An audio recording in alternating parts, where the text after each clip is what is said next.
ये कहानी है एक इटालियन लड़की कायला के लव अफेयर के बारे में। कायला एक बेहद हसीन इटालियन लड़की थी जो कि लंदन में एक छोटे से होटल पर रिसेप्शनिस्ट का काम करती थी। उसका एक बॉयफ्रेंड है जिसका नाम मतियो है। कायला और मतियो एक ही साथ एक ही कॉलेज में पढ़ते थे। कॉलेज ख़त्म होने के बाद कायला लंदन चली आई और मतियो अभी भी अपने आगे की पढ़ाई पूरी कर रहा है। कायला लंदन में रहने के लिए एक अपार्टमेंट ढूंढ रही थी। उसने कई अपार्टमेंट के चक्कर लगाए पर उसके हाथ से निराशा ही आई। थक हार कर वो एक रियल एस्टेट एजेंट से मिलती है जिसका नाम मोयरा था।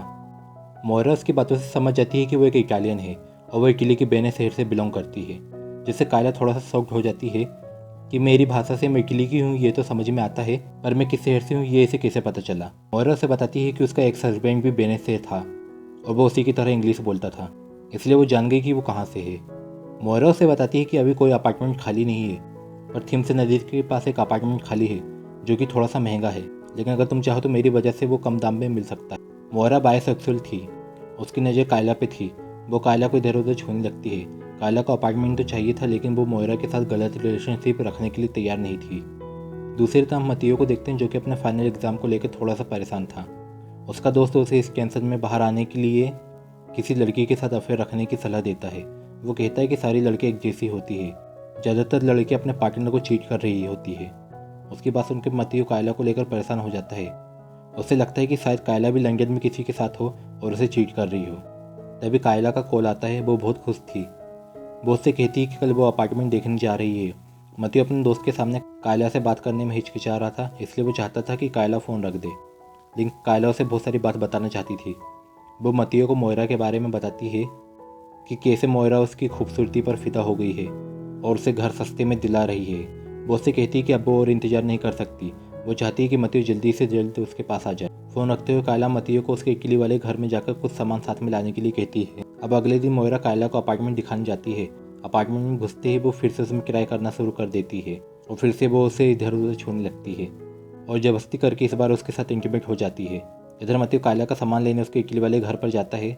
उसका सामान ढूंढते वक्त उसके हाथ कायला के कुछ लव लेटर लग जाते हैं जो कि उसके एक्स बॉयफ्रेंड ने कायला के लिए लिखे थे। मतियो अपने दोस्त की बात से पहले से ही भरा पड़ा था और वो ये लेटर को देख कर और भड़क जाता है। वो सोचने लगता है कि कहीं सचमुच तो कायला उसे धोखा तो नहीं दे रही। इधर फिर से हम कायला और मोयरा को देखते हैं। मोयरा एकदम से कायला पर फिदा हो गई थी।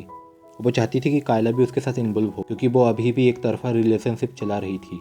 मोयरा उसे एक स्पा में लेकर जाती है जहाँ उसकी तरह ही ढेर सारी लेस्बियन थी और वो सब मज़े कर रही थी। मोयरा उसे वहाँ ले जाकर ये बताना चाहती थी कि लेस्बियन होना अजीब या बुरी बात नहीं है, लेकिन उसकी बहुत कोशिश करने के बावजूद भी कायला उसके साथ इन्वॉल्व नहीं होना चाहती थी। वो अपने बॉयफ्रेंड मतियो को धोखा नहीं देना चाहती थी। यहाँ लंदन में रह के कायला एक बात तो समझ गई थी कि वो बेहद खूबसूरत है, क्योंकि लंदन में काफ़ी लोग उस पर किराए मारते थे, लेकिन वो सबके साथ तो इंटीमेट नहीं हो सकती ना। अगले दिन वो मतियो को कॉल करके उसे जल्दी से लंदन आने के लिए कहती है, लेकिन उसके एक्स बॉयफ्रेंड के लव लेटर पढ़कर नाराज मतियो से आने से मना कर देता है और वो ना आने के लिए अपने एग्ज़ाम का बहाना देता है। कायला को ये सुनकर झटका लगता है। वो समझ ही नहीं पाती कि मतियो ऐसा क्यों कर रहा है। वो सोचती है कि एग्ज़ाम की तैयारी तो वो यहाँ रहकर भी कर सकता है, लेकिन कायला फ़ोन रखते हुए उसे अपने नए अपार्टमेंट का एड्रेस दे देती है।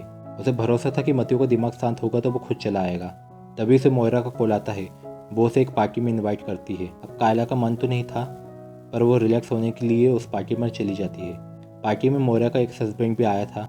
मोयरा ने उसे पार्टी में इसलिए बुलाया था कि वो उसे दिखा सके कि उसके बिना भी उसकी लाइफ मज़े से चल रही है। एक हस्बैंड कायला से मिलता है। दोनों वेनिस से थे, इसलिए दोनों अपनी भाषा में बात करने लगते हैं। बात करते करते दोनों एक दूसरे से घुल मिल जाते हैं और थोड़ी देर बाद दोनों बाथरूम में जाके इंटीमेट हो जाते हैं। इधर मोयरा पार्टी में दोनों के ना मिलने पर घबरा जाती है और वो दोनों को ढूंढने लग जाती है। थोड़ी देर बाद अपने एक्स हस्बैंड को बाथरूम से निकलते हुए देखती है। वो समझ जाती है कि कायला अंदर ही होगी। वो अंदर जाती है तो कायला को अंदर बैठकर रोते हुए देखती है। वो उसे चुप कराने की कोशिश करती है। कायला मोयरा से कहती है, मुझे लड़के पसंद है, लड़की नहीं, और जो आज हुआ वो गलती से हुआ।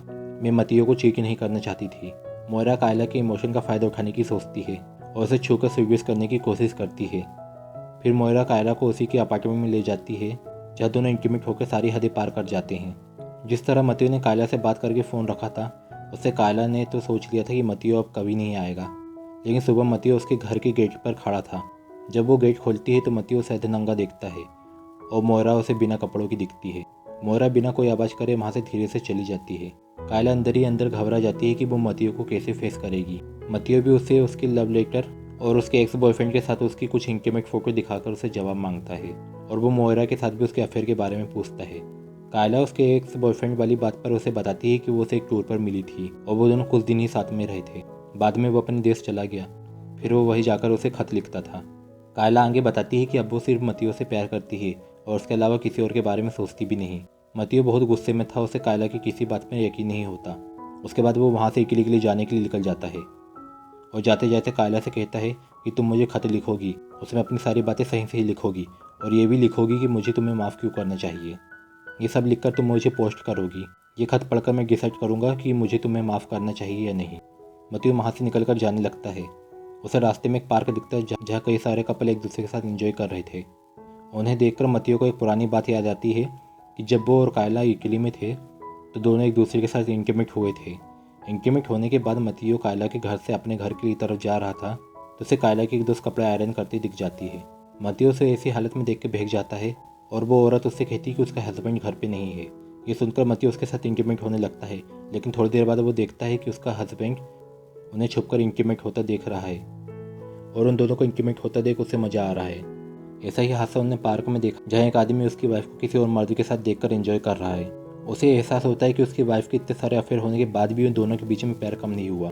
ये देखकर मतियो का गुस्सा थोड़ा शांत होने लगता है। थोड़ी देर बाद वो देखता है कि कायला उसे दौड़ी दौड़ी उसके पास आ रही थी। वो उसके पास जाकर उसे एक खत पकड़ाती है। खत लेकर मतियो कहता है अब इसकी कोई ज़रूरत नहीं है।